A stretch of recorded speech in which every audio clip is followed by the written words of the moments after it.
Ikatan batin. Oh, ini ikatan batin kita baca dulu. Ikatan batin ya. Ikatan batin. Kegetolan orang-orang Arab Hadrami dan ikut memerdekakan Indonesia bisa dimaklumi lantaran mereka sudah merasa bahwa negeri ini sebagai tanah air sendiri. Mereka sangat mencintai dan menghormati orang-orang pribumi seperti keluarga. Lihat saja bagaimana mereka menyebut orang Indonesia sebagai ahwal dalam bahasa Arab. Ahwal berasal dari kata khal yang berarti kakak atau adik laki-laki, ibu. Bentuk muannats feminin dari kata ini adalah khalah. Berarti kakak atau adik perempuan ibu. Jika dijamakkan berbentuk plural, maka perkataan ini menjadi ahwal yang berarti seluruh kerabat anggota keluarga dari pihak ibu. Kata ini menandakan adanya hubungan keluargaan lewat ikatan perkawinan dan ada kalanya sebagai bentuk penghargaan. Udah. Bandingkan dengan Belanda yang menyebut pribumi sebagai inlander, bangsa kuli. Oh, ini lagi pencitraan. Tapi bagaimana dengan Habib yang kerjasama dengan Belanda, kemudian diklaim sebagai pejuang? Tolong telusuri sejarah ini ya. What? Indonesia tanah air beta pusaka abadi nan jaya. Kalau saya sih senyum-senyum aja ketika bahas sejarah Aceh tadi. Karena kalau nggak ada Habib yang ngumpulin uang, mungkin ya sudahlah. Orang-orang Hadrami telah menganggap Indonesia sebagai tanah air mereka sendiri. Dan menjadikan penduduk asli sebagai keluarga. Oleh karena itu mereka menolak ketika Belanda hendak meningkatkan status orang-orang Arab. Menolak. Bagaimana dengan Habib Uthman bin Yahya yang diangkat sebagai Menir Batavia?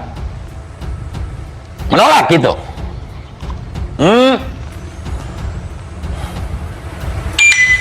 Oleh karena itu ya udah tadi. Selain itu, diskriminasi seperti sangat bertentangan dengan ajaran Islam. Allah Subhanahu wa taala berfirman, "Hai manusia, sesungguhnya kami menciptakan kamu dari seorang laki-laki dan seorang perempuan dan menjadikan kamu berbangsa-bangsa dan bersuku-suku supaya kamu saling kenal mengenal.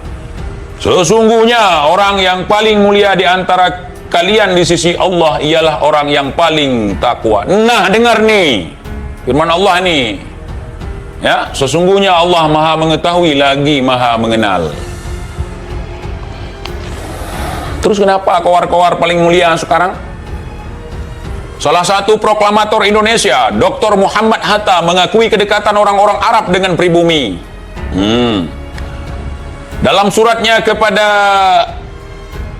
Abdurrahman Baswedan, keturunan Hadrami, yang waktu itu usai mengikrarkan Sumpah Pemuda Indonesia keturunan Arab, ia menulis dengan sumpah ini. Yang ditepati pula sejak itu dalam perjuangan nasional Indonesia mengenang penjajah sambil ikut dalam organisasi GAPI dan kemudian lagi ikut dalam peperangan kemerdekaan Indonesia, memberikan kurban yang tidak sedikit. Ternyata bahwa pemuda Indonesia keturunan Arab benar-benar berjuang untuk kemerdekaan bangsa dan tanah air yang baru. Lalu kenapa kabur dari negerinya?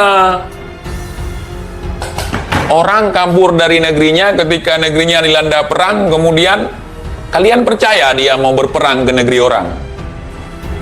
Saya enggak. Yang namanya pengkhianat, kapanpun tetap pengkhianat. Dari negerinya sendiri kabur karena perang. Kemudian tinggal di negeri orang lain, mau berperang untuk membela negeri orang lain.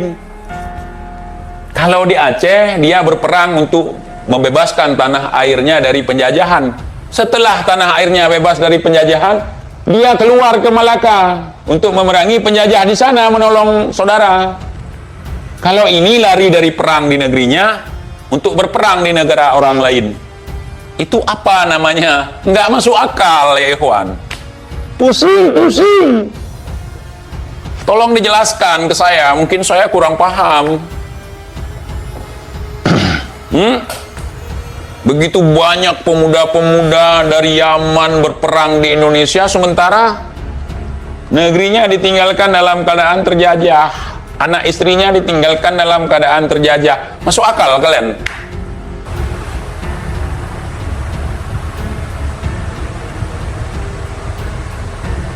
Ini kita baca lagi nih.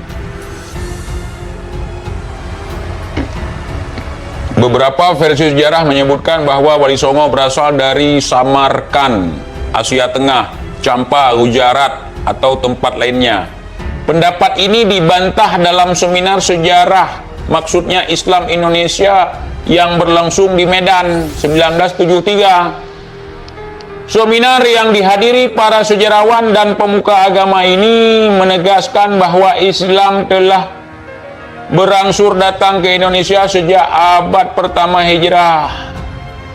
Nah, ini bantah lagi.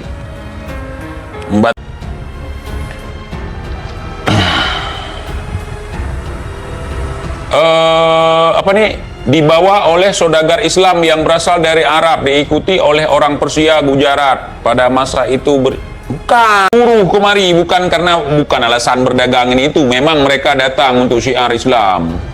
Mereka keturunan Nabi.